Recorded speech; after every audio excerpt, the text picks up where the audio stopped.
Kiss. 106.5.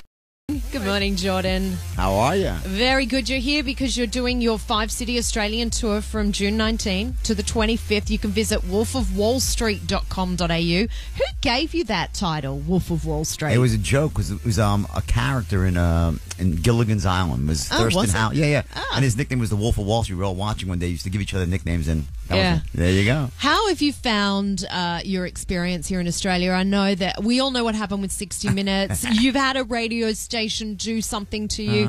Do you feel like it's just here, or is it everywhere this happens to you? No, well, listen, I do thousands upon thousands of interviews. Some of them are really good. Yep. Some are tougher. And I love the tough questions. But, sometimes it's pretty obvious that there's just such an agenda before you start. And the sad thing is I don't think that the people want to hear that. Like, people really, when I'm being interviewed, they'd rather hear the funny stories. They'd rather hear about the seminars I do, like helping people make money, learn how to close deals.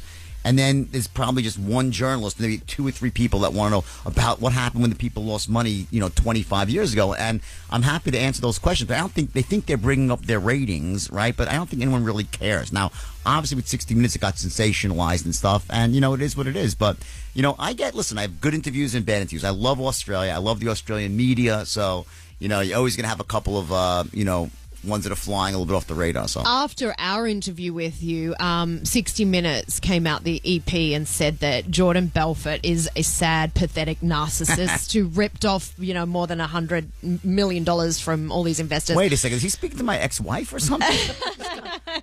Do you feel like you've been bullied by them? Do you feel like you're partly to blame for the things you said back to them? No, not at all.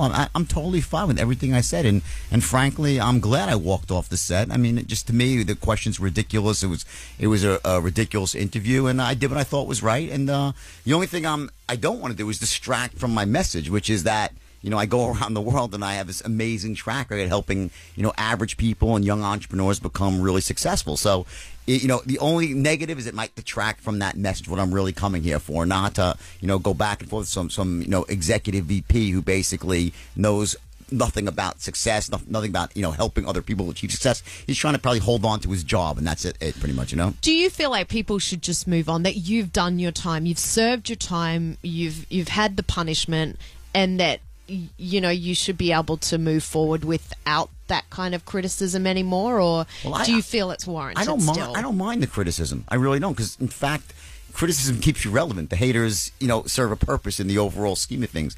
The thing is, in nowadays with the internet, it's a very small, minute group of people that are hopping on that.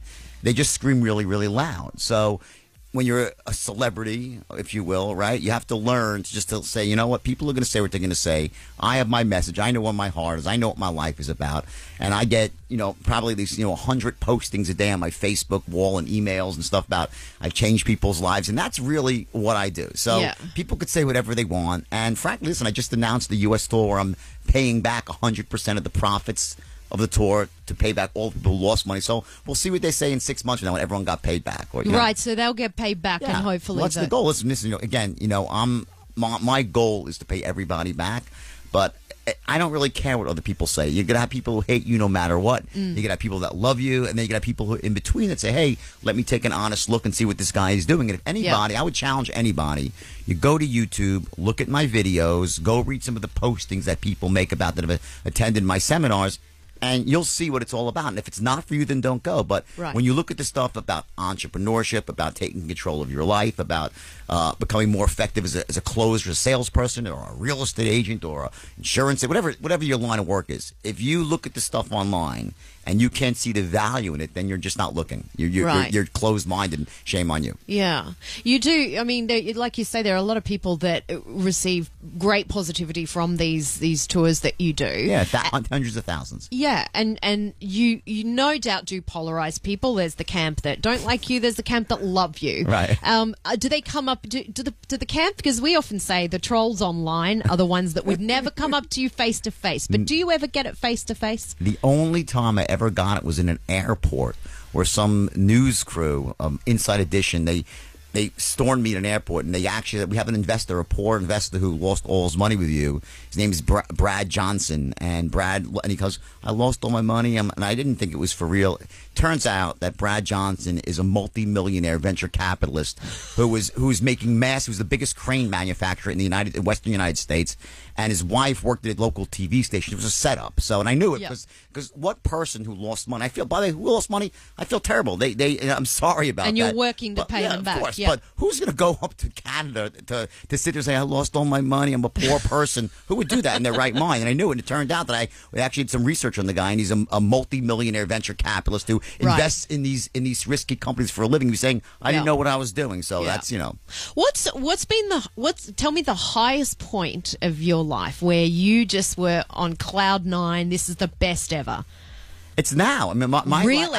We watched the movie in terms of listen, I was in London last week. I gave a seminar to 4,000 people, and everyone was clapping and cheering and standing up, and people getting massive value. And to me, I love that. When I'm out on stage and I'm in my moment and I'm doing what I do best, which is helping other people become successful and making money myself at the same time, which I love doing, right?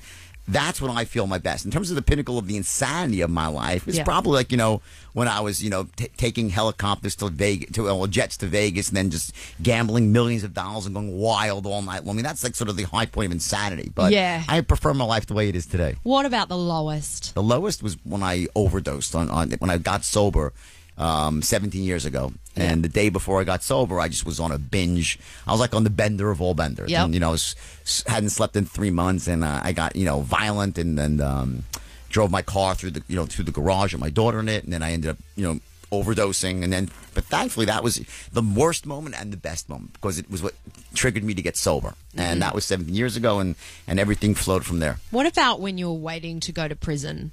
Well, that was just death. That was being a walking dead person. That was far worse than being in prison. I wondered that. Well, I wasn't getting, I wasn't being bent over in the shower in prison. It wasn't that sort of prison, right? Yeah. So, Bubba wasn't going after me. But it still sucked. I was in prison, right? But far worse than that was the 5-year period where you just, you can't restart your life. I knew that, once I went to jail, I'd have a chance for a fresh start. Yeah. I didn't think that this would end up happening when my profile would be 1,000 times greater after prison, and I'd be dealing with what I did. I never thought I was going to write a book. It was all sort of one step at a time. Yeah. So, but that was when I went to prison, I was happier that I finally was getting it over with. What about the drug part where you're in prison? You were already sober and well and truly clean. I was sober for a year and a half. Yeah, and you were. What was prison life like then?